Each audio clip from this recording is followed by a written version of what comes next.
Sorry hi guys જો ચા ઉકળે છે અને મારે છે ને બનાવવાનું છે એનું શાક બનાવવાનું છે હું તો મને કહું પણ હું મારા મમ્મીને કેમેરો આપું છું મારી મમ્મી કહે કે જે ના હું કઈ રીતે વિડીયો શૂટ કરું છું તમને બતાવું મમ્મી હું એમ કહું મમ્મી તો કન જા અને શું કર તું એમ કહેતી કે પુનીત શું કર્યું હો લે આઈ જા રાધે રાધે લે પૂરી તો ચા નહીં પીધો હજી હા તો કહેતી આય હા સીધો મેં કેમેરો રાખજો મમ્મી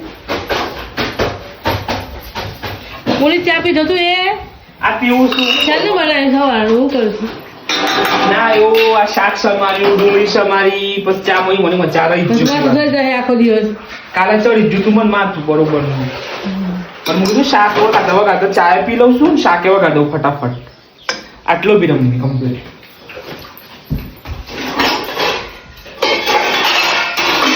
ગાઈસ સોરી આજે એપ્રોન નહીં પહેર્યું કારણ કે એપ્રોન ધોવા નાખ્યું છે મોબાઈલ સીધો રાખ્યો છે મમ્મી તું હા સીધો રાખ જો ગાઈસ આજે બનાવવાનું છે સ્પેશિયલ ડુંગળી ને વડિયાનું શાક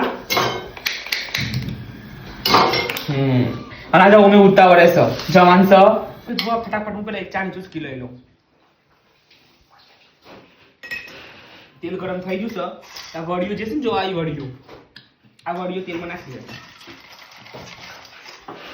નાખી દેવાની ફટાફટ બસ તેલમાં સાંતરી દેવાની એમ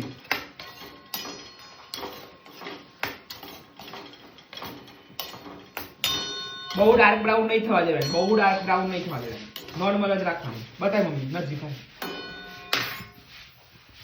હા રિઝલ્ટ સારું આવે છે ના રાધે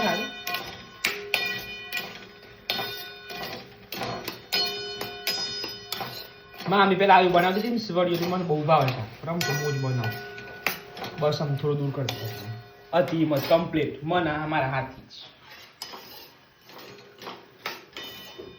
જ જો ભાઈ ચાલ મમ્મી થઈ જાય ને આટલી જ રાખવાની બહુ ડાર્ક બ્રાઉન નહીં થવા દેવાની જો આવી થઈ જાય ને કમ્પ્લીટ એકદમ નોર્મલ એટલે લઈ લેવાની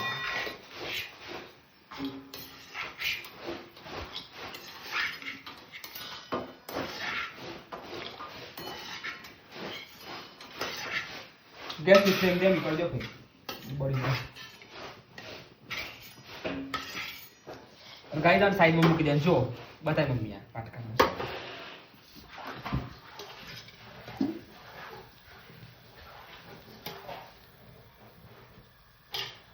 બસ આમ હા તો જો ગાઈસ આમ છે ને આ તેલ ગરમ થઈ ગયું છે ડાયરેક્ટ તો આપણે શું નાખવાનું છે ખબર છે જીરા ડાલેંગે જીરા जीरू ना खान सो रही ना कौन में रही ना रही ना इसी बात पर फ्राई का तड़का हो जाए तो नहीं भी बात पिक्चर में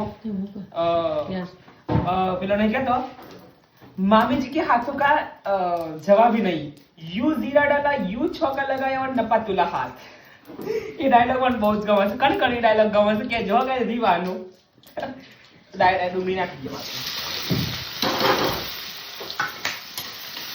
डूंगरी बता लई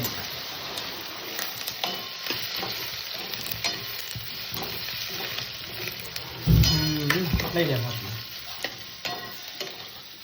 ગાઈસ આ તમારે શાંતિ બનાવવાનો તો આ વિડિયો પણ અચાનક પોતાનો ફોન આવ્યો તો ને એક જગ્યાએથી મારે ફટાફટ જવાનું આવ્યું છે માં આપા લુગડો દઉં જોઈ લે પપ્પા જમા આપા કપડો દઉં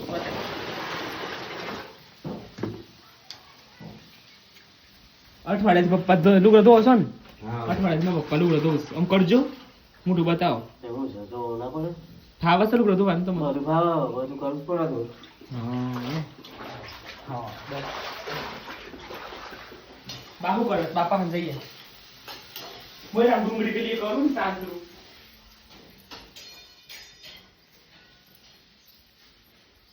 ભૂખ લાગી છે બા ના નથી લાગી તો નહીં લાગી ને ના નથી લાગી તો હું ખાધો શામાં રોટલી ખાધી છે ને છે રોટલી ખાધી છે એક જો ગાઈસ હું ડુંગળી જો ખીંચો તો કમ્પ્લીટ મસાલો કરી પણ જોઈએ આપણે હું હાલ જો ગાઈસ જો આવી રીતે ડુંગળી થઈ જવી જોઈએ જો તમે બતાવો દેખાય ચાલ બોલું ના ભોડું ગાઈસ હું કન માથું નાખી ભોડું કહેવાય જો આ રીતે ડુંગળી થઈ જવી જોઈએ જોઈ દે આ જે સ્ટેજ છે ને ડુંગળીનું આ સ બેસ્ટમાં બેસ્ટ સ્ટેજ આ છે તો આ જ સ્ટેજ ઉપર તમારે નાખી દેવાનું અંદર નાખી દેવાની વડીઓ નાખી દેવાની. અને તમારે જો ટિફિનમાં કોઈને આપવું હોય ને, તમારા હસબન્ડ હોય, પછી તમારા ભાઈ ટિફિન લઈને જતો હોય, પછી તમારા મમ્મી જો જોબ ઉપર જતા હોય, તો તમે આ રીતે એકદમ કોળું તમે આપી શકો છો. ત્યાં જઈને ચમચીથી ખાઈ શકો અને રોટલીની અંદર જોડે ખાઈ શકો. ખાલી સહેજ તમારે ઢીલું રાખવું હોય ને તો રાખી શકાય બસ. હા અને ઘેર રહીને ખાવું હોય તો થોડું પાણી રેડવાનું. અને આપણે પાણી રેડવાનું છે કયું? આજ ગરમ જે પાણી એના ઉપર હતું ને એ પાણી રેડી દેવાનું થોડું. એ હાલ ટેમ્પરરી આટલું રેડવાનું.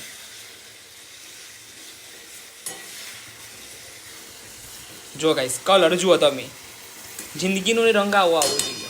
આમાં આને થોડી વાર ઓલરેડી પાણીથી ઢાંકી દેવાનું અને ગેસ ધીમો રાખવાનો. અને આની અંદર થોડું પાણી રેડી દેવાનું. એટલે પછી એવું પાણી રેડી દેવાનું. બસ રસાવાળું શાક તૈયાર. આ છે રસાવાળું શાક નોર્મલ. આમાં મમ્મી ચોરીને ખાવાનું છે એટલે. અને આ છે મારું કોરું શાક. જો કની એન્ટ્રી પરસ કેજો. હા, રસાવાળા શાકની એન્ટ્રી પરસ, કોરા શાકની. કોરું શાક ઇઝ ધ બેસ્ટ. રસાવાળું તો બધી ઇનથી બેસ્ટ હોય. પણ જો કોરા શાકની ચમક જુઓ તમે. તો આવું શાક ખાવું હોય તો પુનિત જોડે આવી જવાનું, ખાઈ લેવાનું. ઓકે.